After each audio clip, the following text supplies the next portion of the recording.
time. It's time.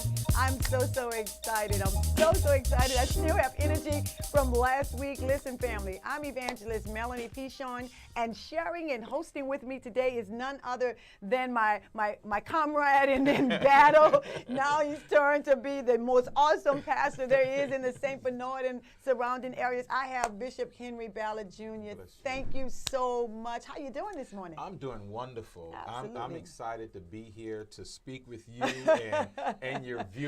Oh, so yeah, I'm ready. So speaking of viewers, listen, we need you to hop on over to my YouTube channel. And then those of you who are viewing by Facebook or Facebook Live, Periscope, you got to just definitely stop what you're doing and make your way to this set right now. Now is the season for you to get help for the healing that you need. You know, healing starts once you get the help. Yeah. Healing is just not healing because it's the word. I think you have to get the help before you get the healing. And I think our guest today, he's anointed to do just that. You all know that I am an advocate book reader. You know, I just live to read, and I read to live, I would imagine. But today we're going to be talking about Bishop Ballard's book, A Remedy for a Sick Heart. Yes. And I'm telling you, family, I'm telling you, this book, phenomenal, is life-changing. But let me give you this caveat. Let me give you this warning. If you're not ready to change from where you are to get to where you want to be,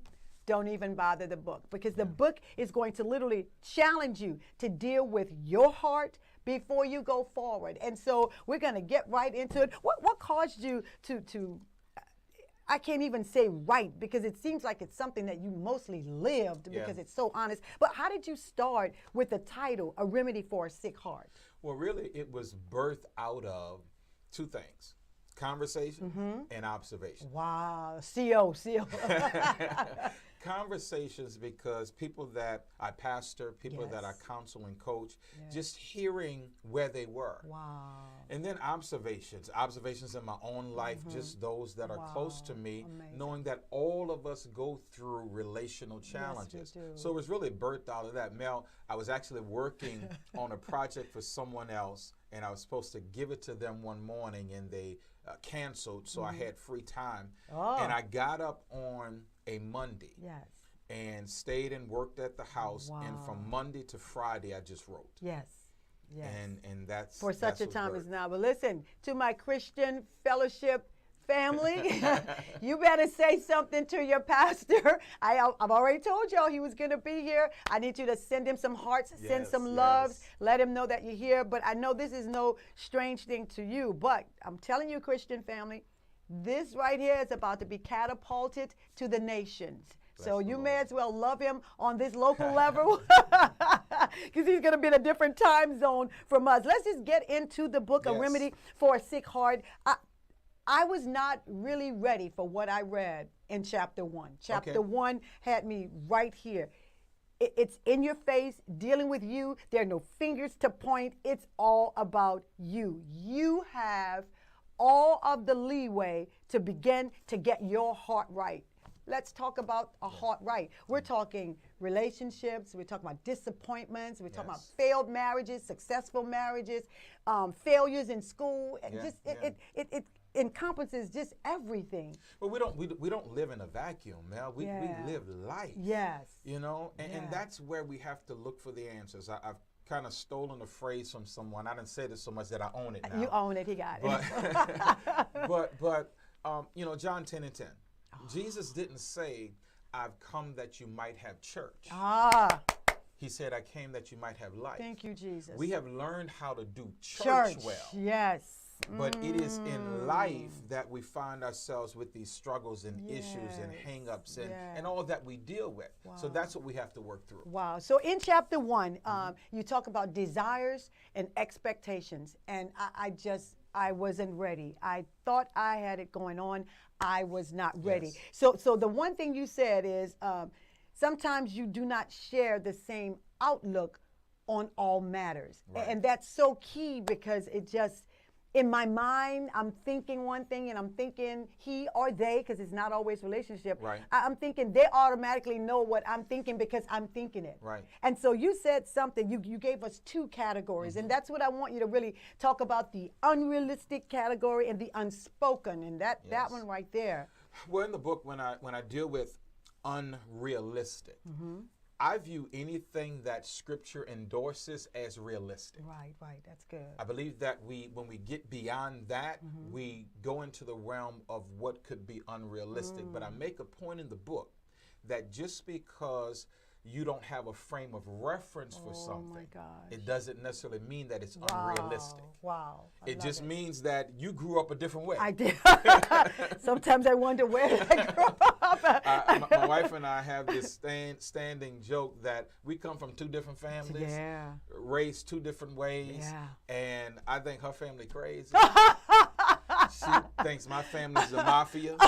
You know, and here's why, and I need to explain that before our families. I'll just tell them, because we have a gathering soon. But no, the thing about it is, one example, if we travel, Zena and I can go somewhere, and Zena would tell her family, hey, we're leaving, talk to you when I get back. Right. That's not how I was raised.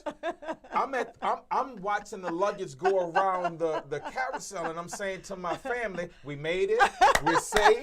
When we get to the hotel, I'm gonna call you, and everything like that. So just different. It's different. Different. Wow. And so not right, not wrong, just different. but different. Yeah. But if we don't go in understanding that, then we vilify a person based upon their upbringing. So good. So we when I read the book, I interpreted to mean that if we don't deal with the unrealistic and the unspoken, the relationship has just crashed. Yes. It's just not even there. So you talked about it, and it's on page 16. Yeah. You got it. Can you put the information up where you can order the book, because I'm a giver, but I ain't giving this one up. So on page 16, you were talking about expressing unspoken desires and expectations. If you would just dive into that about and I think it had a lot to do with the ineffective communication. That's really my downfall. Well, I'll do that by referencing what's on page 17. So they have to get the book. You have to. But I'll state it. Unspoken expectations are nothing more than premeditated resentments. Oh my gosh. But think about it.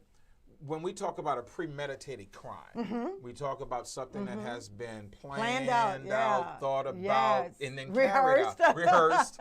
And then I'm going to get away with it. Then carried out. Premeditated. Well, when we have unspoken expectations, oh my gosh, that's nothing more than premeditated resentment, because if it is unspoken, it cannot be fulfilled. Wow. And we can't assume that the other person knows how we're feeling or what we need. My wife and I went through, this is years later, and this would speak to an unspoken expectation. Yes. She handles the money. That just keeps our Lady Ballard is a woman after my heart. Handles the money.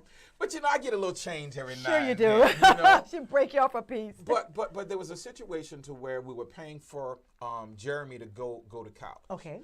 And seemed like those semesters came around so quick. Yes. But I would tell Zena, hey, it's time. She would give me the checkbook. We'll write it out, do that. And I had a plan. I premeditated my plan. Because, I'm doing different things, so I'm saving up some money, waiting for that time to come. Yeah. And the time came, I said, hey, tuition is due. I'm going to need the checkbook. She gave me the checkbook. I gave it back to her. And I said, I got it. Oh, my gosh. I got it. Oh, my gosh. And so after I did that, she took the checkbook and she went on doing what she was doing. And I stopped. I didn't need balloons to fall. I got a visual. I didn't even, now I'm feeling a certain kind of way. Yeah. And I didn't even leave the house. I went and sat on the sofa, because I'm saying at some point, it's going to hit her what I just did. Yeah. Didn't. But I had an unspoken expectation that I didn't need the balloons to drop, but it mattered to me that you acknowledged what I just did. And here's what she told me. After we went through the whole process, she said, I didn't realize you needed that. Wow. He's talking to somebody. Yeah, I didn't realize you needed who's that. about to give up on your relationship, about to give up on your marriage. But could it be not so much as what you said? Could it be what you're not saying? How does the other person know what you need if you don't communicate what you need? I think it's key. It's vital. Again, not even in a marriage, but in daily life. Yes. If you would just communicate. And I think technology is fixing it so that we have all the avenues to communicate, but Yes. we don't do it. It's still that human thing that you have to do. Well, you know what? And before we segue to another point, I think part of the problem is we don't communicate it because we have already predetermined what the outcome or response is going to be. Yeah, and that's unfair. You do know that's unfair. Yeah. That's because unfair. I've already protected myself because, hey, if I ask for it, I'm not going to ask for it because here's what they're going to say. But you don't know that. You don't know that. You don't know that. So, yeah. And so that brings the walls up. That brings the barrier. You're talking to me this morning because my walls are sometimes so high and so thick. I remember in meditation, I was like, God, whoever it is, you're going to have to show them how to get the walls down. Yeah. Because if I knew how, I'd have them down. But I still have to open up that hole in the front of my face, and I've got to use it. Listen, we haven't even been here long, but it's time to take a quick break. And while we're breaking, I need you to jump on your social media. Tell them, look, you got to get over because Bishop Henry Ballard Jr. is sharing with me on a remedy for a sick heart. We'll be right back. Amazing. See how quick the first 15 minutes already? Yeah. Already.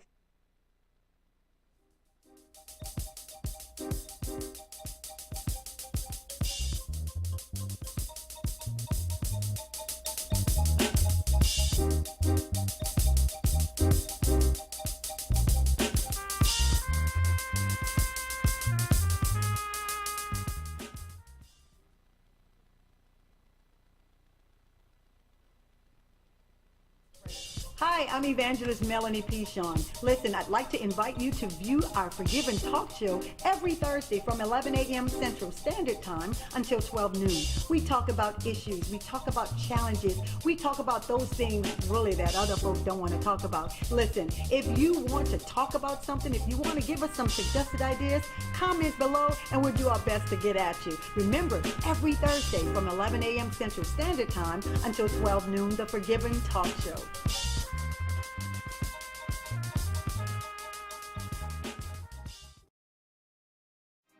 Listen up. Your customers, our listeners, could be hearing about your business right now. Yeah, right now. Don't miss out on the opportunity to advertise with NewOrleansTalkNetwork.com.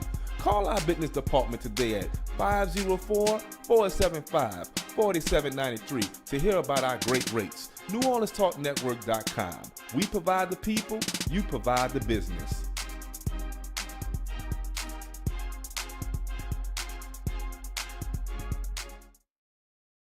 What is New Orleans Talk Network? It's today's hottest topics with an added flair. You get ready because the conversation will be hot and better yet, mobile. Download the New Orleans Talk Network app available on Android, iPhone, iPad, and you can listen to us on the web at www.neworleanstalknetwork.com. Write down our talk line at 504-341-TALK. That's 504-341-8255. Interactive and worldwide. That's what we are. Join in on the real conversation and tell a friend about the New Orleans Talk Network.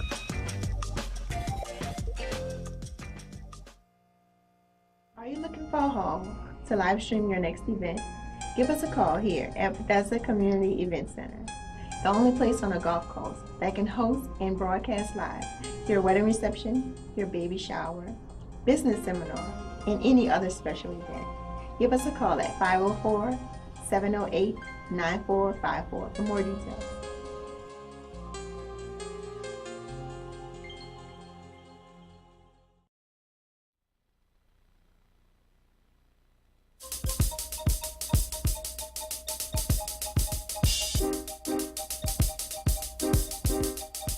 We're coming back. Listen, we're going to jump right back in. Yes. I'm Evangelist Melonie Pichon, and again, hosting with me is Bishop Henry Ballard. And family, we've been talking about his book, A Remedy for a Sick Heart, and I'm telling you, it is just the epitome of the starting point for healing. And I think, Bishop Ballard, if you would read the book for self and don't point any fingers, I think that's the biggest key that would start. Look how good you look. There's Bishop Ballard. It's the starting point to just get it right. I want to jump over really quick to chapter 3. We don't want to give you the entire book because you have to get it. But in chapter 3, you're talking about To change a relationship, you've got to change yourself. Yes. And that part right there is the mirror. Yeah. That's the mirror. I quoted one of them that says, when the pain of staying becomes greater than the pain of leaving. Could you just help me with that? I think you told me a story during the break. Yeah, we all experience pain. Yeah. No doubt. I mean, we do. But when we're experiencing the pain, we have to decide that, is this pain greater than the pain of changing or leaving or whatever the dynamic is? Yes. And sometimes, although we talk about how much pain we're in and how we're hurting, are we really? The story that I told you was just quick about a man who's sitting on the porch with his dog, and the dog is hollering, just barking. And somebody comes by and hears the dog, and they don't understand why this dog's just sitting there. No cars are passing, they're barking. So he goes and he does, and he has to stop. Ask the old man, why is this dog making all this noise? The old man said, that's simple, because it's laying on a nail. And the man had to ask, well, why don't he get off the nail? And the old man said, well, maybe he's not hurting bad enough. Wow. He's talking to somebody this morning. Yeah. It's time for you to get off the nail. Yeah. The pain that you're experiencing, it's self-inflicted. It's not necessarily because something on the exterior is causing you to feel like you're feeling, but could it be that the starting point for healing is to get up off the nail? You know, I like that. And it starts with changing ourselves, as the chapter says. I had to come to this realization. My life would change when I change. Yes, so true. My life would get better when I got better. That's where I'm living, yes indeed. Because it's easy to point the finger and say it's because of this person, that. Eventually you're going to run out of fingers. Exactly. And you, as you just alluded to, you have to look in the mirror and say, what is it about me that I need to change? Yeah.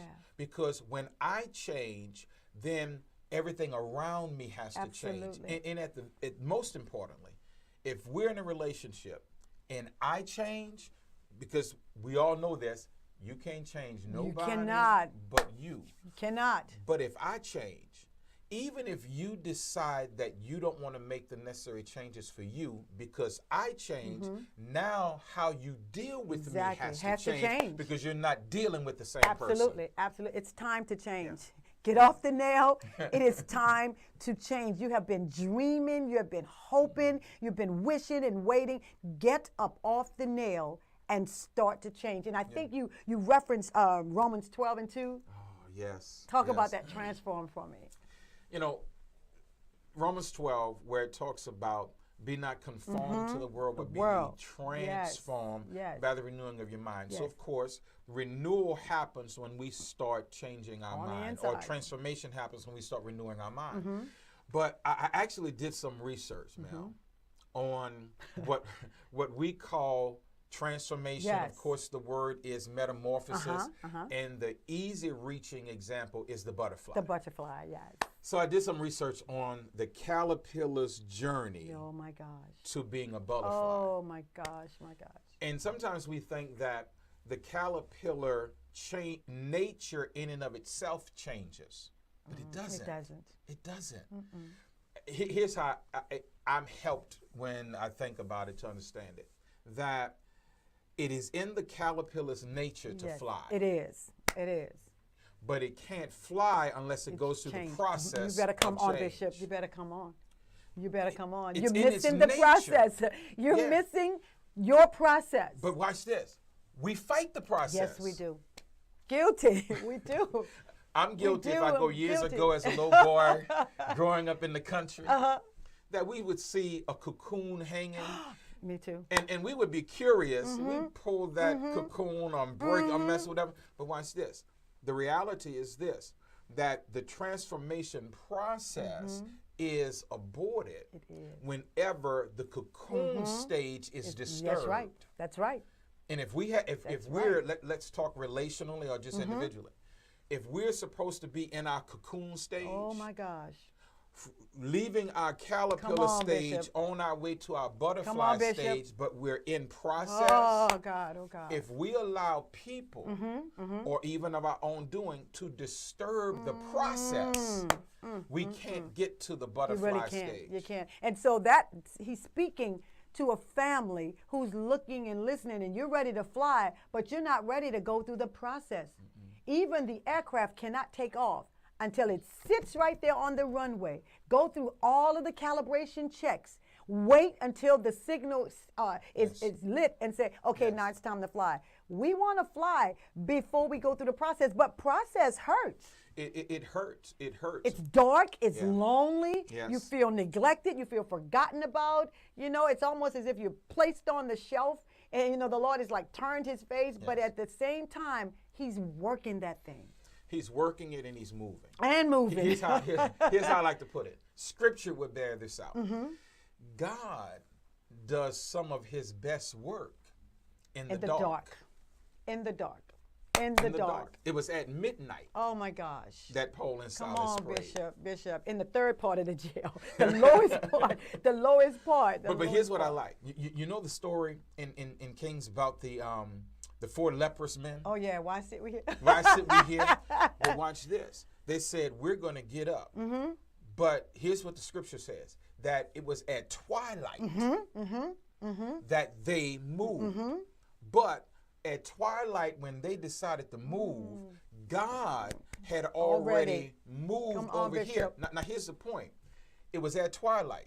While they were moving over here, God was moving over here, and they didn't even see it. But God moved. Yes. And you know, I'm saved. Yeah, he really is. I am saved. I am saved. But you know, I have to go ludicrous on them sometimes. Yeah. When you move, I move just like that. Just like that. And God is saying to somebody that it's your move. Your move. You know, a lot of times we think, I'm waiting on God. God's waiting on you. Yes. It's your move. And we go back to those 4 lepers. I like, they moved against the odds. Yes. What have I got to lose? If we sit here, we're going to die. If we get up, we're going to die. Yeah. So you know what? Opportunity had already presented itself. Yes. So when there's an opportunity, that's not the time to say, okay, God, what do you want me to do? I remember in Exodus when Pharaoh was coming upon the children of Israel, and Moses went back to talk to the Lord, to pray, and the Lord was saying, what are you talking to me for? We've had this conversation. I already told you that I will harden Pharaoh's heart. It's Exodus chapter 14. I will harden Pharaoh's heart.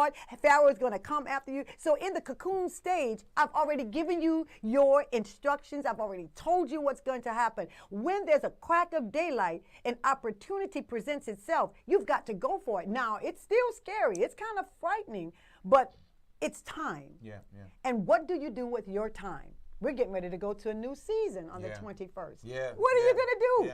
You're going to bring the old season into the new season? No. We've got to change. And there's some things. But here's the thing. You don't, as you just said, not bringing the old into the new. You learn from it. That's your platform. Not live in it. That's right. That's a hashtag. You learn from it, not live in it. Another that is interesting awesome. thing. There was a study done about the caterpillar, the butterfly, the moth. And the study suggests that the butterfly, although it went through the transformation, the butterfly still remembers what it learned as a caterpillar. Yes. It's no longer a caterpillar. I'm not that, But it still remembers what it learned. You can come out of a situation and be free and flying.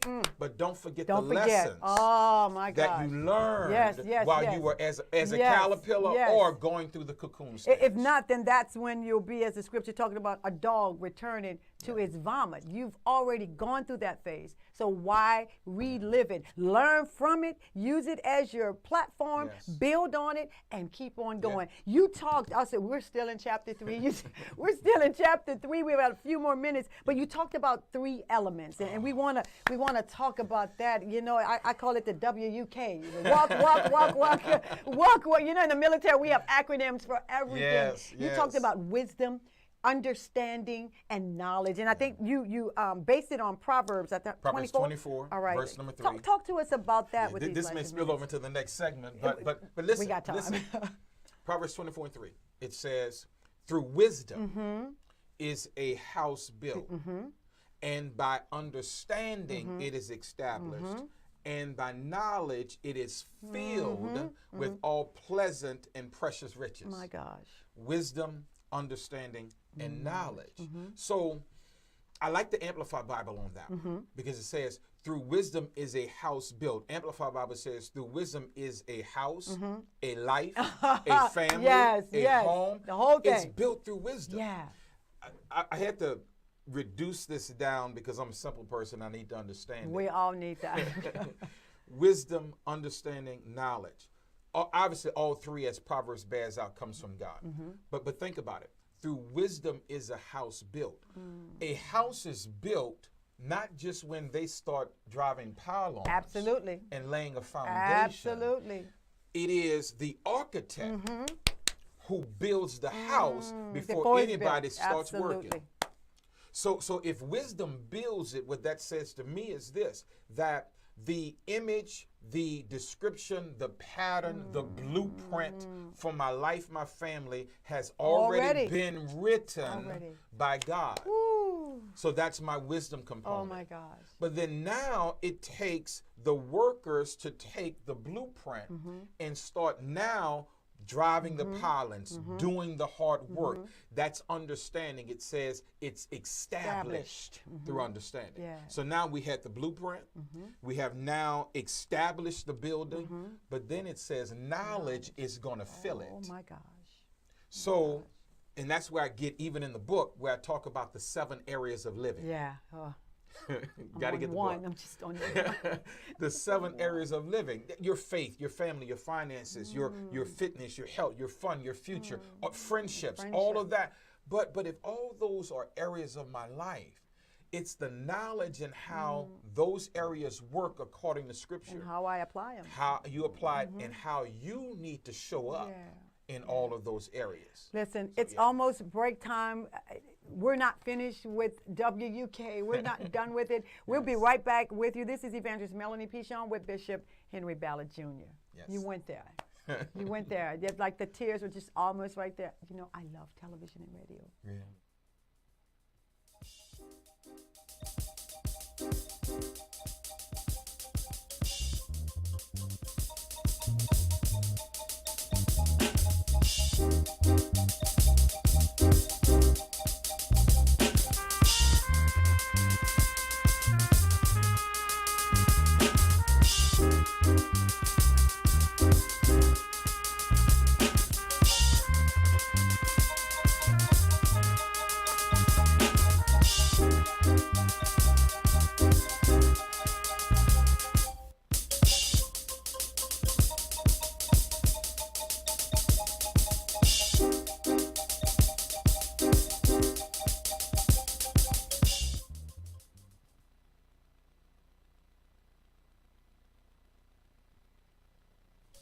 Hi, I'm Evangelist Melonie Pichon. Listen, I'd like to invite you to view our Forgvien talk show every Thursday from 11 a.m. Central Standard Time until 12 noon. We talk about issues. We talk about challenges. We talk about those things really that other folks don't want to talk about. Listen, if you want to talk about something, if you want to give us some suggested ideas, comment below and we'll do our best to get at you. Remember, every Thursday from 11 a.m. Central Standard Time until 12 noon, the Forgvien talk show.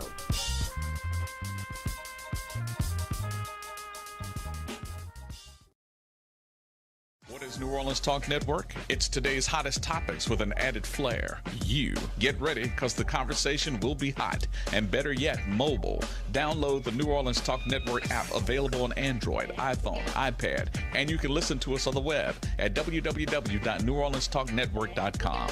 Write down our talk line at 504-341-TALK. That's 504-341-8255. Interactive and worldwide. That's what we are. Join in on the real conversation and tell a friend about the New Orleans Talk Network.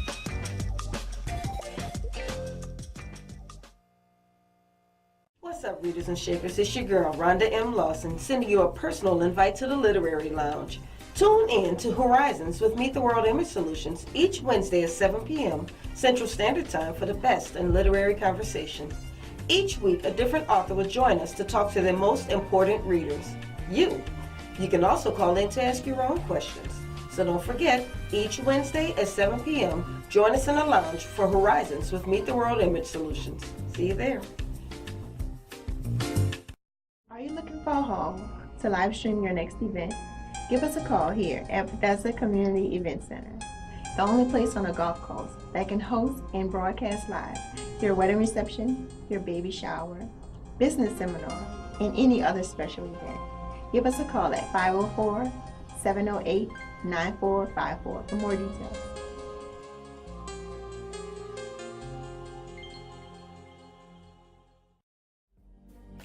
Happy Merry Mondays. It's your girl, Mary J. I want you to tune in with me to Real Talk with Mary J on New Orleans Talk Network every Monday morning at 10 a.m. Then follow me to blogtalkradio.com/Real Talk with Mary J at 10 p.m. It's going to be a Merry Monday every Monday at 10 a.m. and 10 p.m. You've just tuned in to New Orleans Talk Network.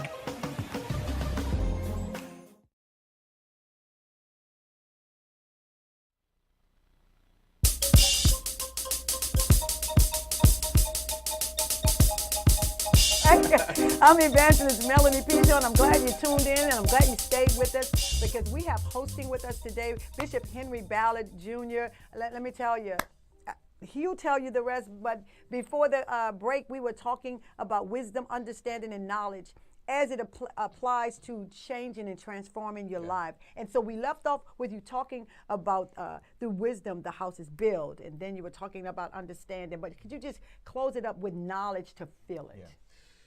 The knowledge to fill it, it really amounts to this. You can't do what you don't know. Wow. Wow. And you know, old school is when you know better. You do better. You do better. Yeah. You know, but we said this in one of the previous segments. You have to be willing to acknowledge what you don't know. You gotta own it, yeah. You know, what you don't know. Yeah. And not be afraid to ask for help. Because what you don't know really could hurt you, huh? On page 39, in that same section with the wisdom, understanding, and knowledge, I wrote this. We will deal with symptoms rather than addressing and altering the underlying issues of the symptoms. And a lot of times it's because we don't want to face what's there. Take the Band-Aid off. And we don't want to look at it and know, I don't know this. I don't know how to do this.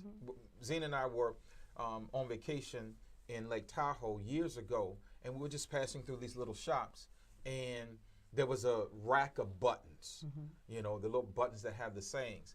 And she was over in another area, and I saw a button. I had to call her over to look at it. The button said, "Don't solve my problem. I enjoy medicating the symptoms." Oh my gosh. Oh my and how many of us, even if unspoken, we enjoy medicating the symptoms as opposed to getting to the root of the problem. Yes, and I think the knowledge piece pushes us to the root of the problem. Here's what I need to know to get where I'm trying to get to. So it takes me, if we were to do this, when we come to the altar, and we get a solution for the pollution, if we would take the ingredients and go back to the local houses or your community and do what you were told to do at the altar, you may be going back to the altar, but it wouldn't be for the same thing. Right. So we're just coming there. Right. We're going to the altar just to get just another, God's going to bless you, God's going to keep you if you hold on to him. Then we go back. But you got to actually, okay, if God's going to keep me, if I hold on to him, then I need to be doing the holding on part so that he can do his part. We live it every day, you know, or at times in our lives. If a pharmacist gives you a prescription, there's going to be some instructions on that bottle. Absolutely. Don't take on an empty stomach. Yes. Take 3 times a day. Yeah. Guilty. And the one that I always like, and you have to take it all. Take it all. Complete this entire bottle. No. You mean after I get halfway through the bottle and start feeling and start feeling better, that I don't have no. That's why we got a whole medicine cabinet full of stuff with expiration dates. I do, yeah. No, we were supposed to take it all. Take it all. Because this is powerful, Mel. Because when you get halfway through the bottle, it has only dealt with. I'm no pharmacist. I'm no medical person. Go there. But it has dealt with and addressed some of the surface and immediate issues right underneath the surface. But they want you to take it all because it got to get to the root. Get to the root. Got to get to the root. And so what you were saying was we're coming to the altar, not always for the same thing, but we can find ourselves coming for the same thing if when we get the prescription, we don't take it all. We don't take it all. We don't take it all. And we don't act on the knowledge that we have been given. I love it. I love it. Listen, this was just an overview of chapter 3. It goes deeper, but I gotta hop to chapter 4 because at the end, you know, there's some intriguing questions. You know, I'm actually getting a counseling session, and the whole world is getting ready to watch it. But in chapter 4, it starts on page 41. Family, you just got to get the book. You just, for those of you who just tuned in, this book is called A Remedy for a Sick Heart. The information is on your screen. I challenge you. Don't get one, get 3. That way you have one in the car, you have one on the job, and you have one at the house because you need it everywhere. But in chapter 4, you talked about the hope strategy. And of course, you know, we're both military people, so we strategize everything. And I think I'm trying to become a civilian, but I strategize everything. Like setting up, getting ready for this. Okay, I need to do this. What if that doesn't work, that doesn't work? Not necessarily a bad thing, but the way the Lord allowed you to break down the HOPE strategy. The first thing I want you to do is just give us the acronym, because we're military. We have acronyms for everything. What does HOPE stand for? Honesty, optimism, planning, and evaluation. If that's not military, if that's not getting ready to go into the combat box, I don't know what it is. But we want to talk about it. Your strategy, it's a form of a guide that helps us with the twists and the turns. And I'm talking specifically now relationships. It's phenomenal. Let's talk about the honesty portion. It's really a framework. So if you understand how a framework actually functions, the honesty prepares you and undergirds the optimism. The optimism enables you to put together a plan. And then once you have that plan in place, the fourth part of the framework is that you have to evaluate it. So honesty. How can I say this? We just got to get real. It's got to get real. Here's the good, the bad, the ugly. Here's what's happening. Here are, you know, a lot of times we lead with feelings. I don't downplay feelings. I believe that they need to be unpacked. But I start with, what are the facts? Just the facts. Just the facts. What are the facts? I know how you feel, but what led to you feeling that way? What's going on? What's happening? Let's be honest about that. I'm inclined to say because feelings, those are emotions. The enemy has access to our emotions. Facts has everything to do with you're built on the substance of the word. The enemy can't deal with facts. So it's easier to oh me, oh my with the feelings. And I'm talking especially to women, since I am a woman. We can get in our feelings, and I preach about that all the time. But sometimes getting in your feelings traps you, so you can't get out and deal with the facts, just the facts. All right, so optimism. Optimism. So the optimistic part of it is this, because obviously the alternative is I'm going to be in it and just be pessimistic. Not me at all. I don't have a problem with that way. The optimism, you know, if I can go old school, it's sort of like when the old people used to say, as long as there's breath in your body, if God touched the button of nature. So the optimistic part is that you're still in the fight. But you're not in the fight alone. That God is in there with you. And the optimism says that with God, all things are possible. I see this building. I see this building by me being honest and not in my feelings. then I can have a better outlook, Yes. which makes me optimistic. Yes. You know, which is why some Christians can look at us when we go through things and we don't look like we're going Right. through it Right. because I'm not in my feelings. Right. I'm optimistic that this thing right here is just going to lead me to greater and Yes, to yes. manifestation of what God has for me. But if you're in your feelings, you won't see a positive outcome. There is a positive outcome for the situation that you're in. But if you get out of your feelings and get into the facts, the pure Yes. facts, the meat of the word, Yes. you will see that better days is right there at the end of your nose. Well, we'll become consumed with the feelings. Yeah. Oh, I've been there too. Okay, Oh okay. me, oh my. But let's allow the Lord to be our example. Hebrews says, looking unto Jesus, the trailblazer, Yes, the yes, author author, and finisher of our faith. But wait a minute. Who?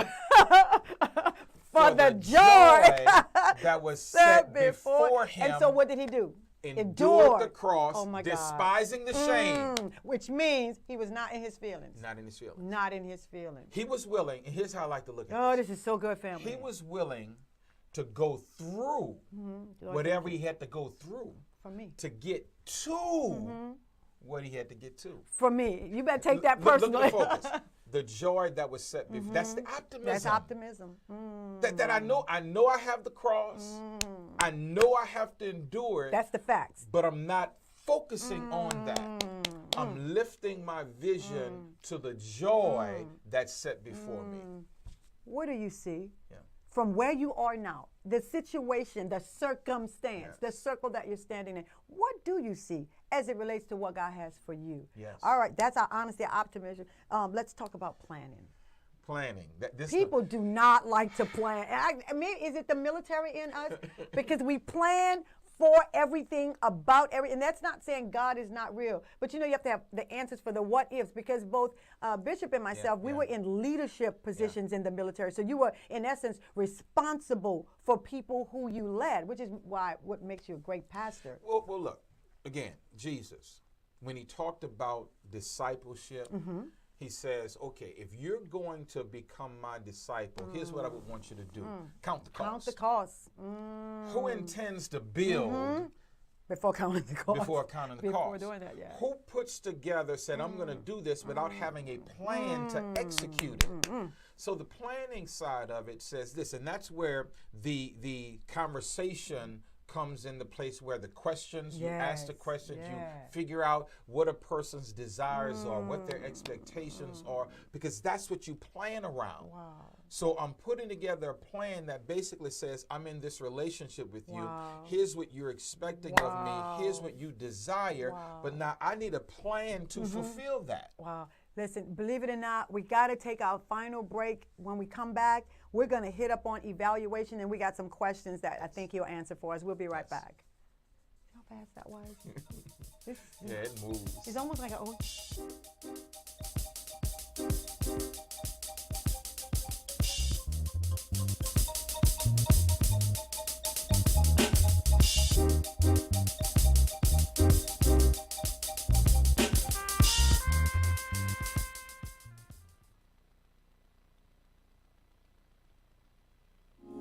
Hello and congratulations. You have arrived at the second half. I'm your host, Cinder Coleman Miller. Connect with us every Thursday at 10 o'clock a.m. on the New Orleans Talk Network as we discuss issues pertaining to the most exciting and prolific generation of our times, the baby boomers. So for information, resources, and booming entertainment, meet us at the second half, brought to you by the Boomers Lifestyle Network. I'm living my life like it's golden, living my life like it's golden, living my life like it's Listen up.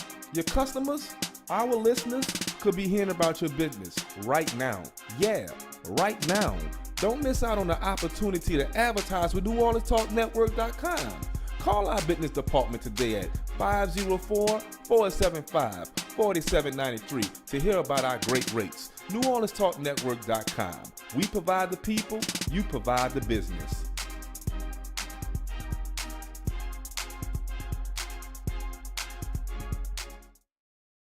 Are you looking for a home to live stream your next event? Give us a call here at Bethesda Community Event Center. the only place on a golf course that can host and broadcast live your wedding reception, your baby shower, business seminar, and any other special event. Give us a call at 504-708-9454 for more details.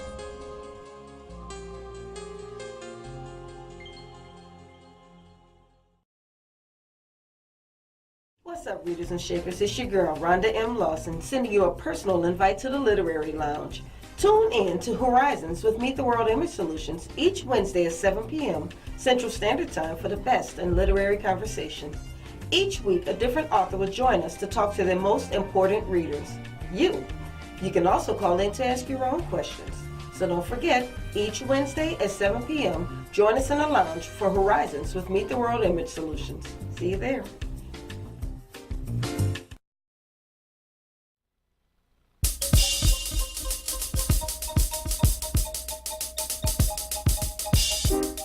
Yes. Yeah, so we are back.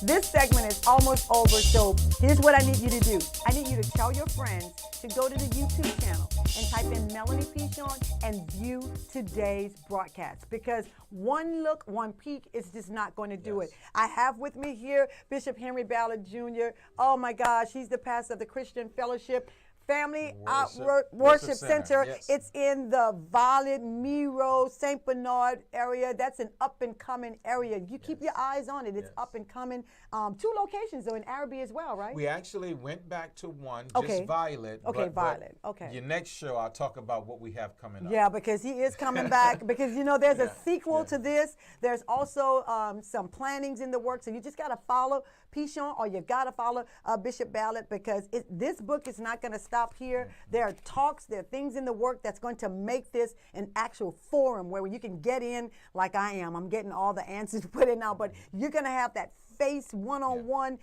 situation with Bishop Ballard where we can get some answers to the challenging segments. So you got to do that. We talked about hope, that hope strategy, and we were wrapping it up with evaluation. Evaluation, very simple. And it's a phrase, again, that many have heard already. You have to inspect what you expect. Oh, gosh. And so the evaluation piece is, after we've put the plan in place, here's what's going to make our relationship better. Here's what I need you to start doing, stop doing, or continue doing. Oh, my gosh. Here's what you need me to start doing, stop doing, or continue doing. Now that that's in place, we have to evaluate that. So what I find is, when we don't evaluate, it's easy for people to slip back into old behavior. It is. The evaluation says this: we're giving each other permission to check each other when that person sees us slipping. That's great accountability. That's all great accountability. all I it think, is. and that's what we're lacking in the body of Christ, is accountability. We don't want to be accountable. Because it's challenging. It is. The 3 that I normally reference in relationships is support, encouragement, and accountability. Absolutely. You need all 3. I do. We like the support. We like Love, the encouragement. Yeah. But it's the accountability. Yeah. But I need you to tell me and be able to tell me. Yes. Because in a relationship, if I can't tell Zena, or Zena can't tell me, nobody knows us like we know each other. Yeah. You know, good. if they watch us at church on Sunday, we are who we are. Absolutely. Ain't no putting on. Absolutely. But at the end of the day, in church, you only see what people let you see anyway. Right. That's right. But at home. Oh, boy. When the window is up and you're pulling off the parking lot. At home. At home. I love your transparency. Listen, we have been talking, we have been sharing with Bishop Henry Ballard Jr., A Remedy for a Sick Heart. I challenge you, you've got to get the book. You've got to, it's a really good piece of read. You know, I'm not into the deep stuff now because, you know, my mind, I'm here, there. But this, it captivates me. And so in closing, because we've got maybe 5 minutes, there's some questions. The book has some of those in-your-face questions. And since Bishop Ballard, how long have you been pastoring? Oh, now 21 years. Yeah, so you've seen and heard it all. Well, you know, I've seen and heard it all. And as we segue to this, chapter 5 is what I call connecting conversations. Okay, all right. And so when I talk about those 7 areas of living, I put intentional questions there in every area. Yes. Now, when I counsel, coach, do whatever I do with couples, Console. they have to have the book. The questions are not, and I arrived here because my old way of counseling is that we have to have 4 sessions and you got to do it. Yeah. I'm not knocking on anybody. If you have something in place and that's what you do and it's effective, do it. Yeah. I discovered that I can meet with you 4, 5, 6 times. You're only going to tell me what you want me to know. That's right. That's right. Okay? So I resolved that your answers aren't for me. Your answers are for each other. Yeah. So have the conversation. Ask the tough questions around faith. Yes. Are we going to the same church? Yes. Are you leaving your church and coming to mine? Or am I going to your am I going to yours? Or whatever.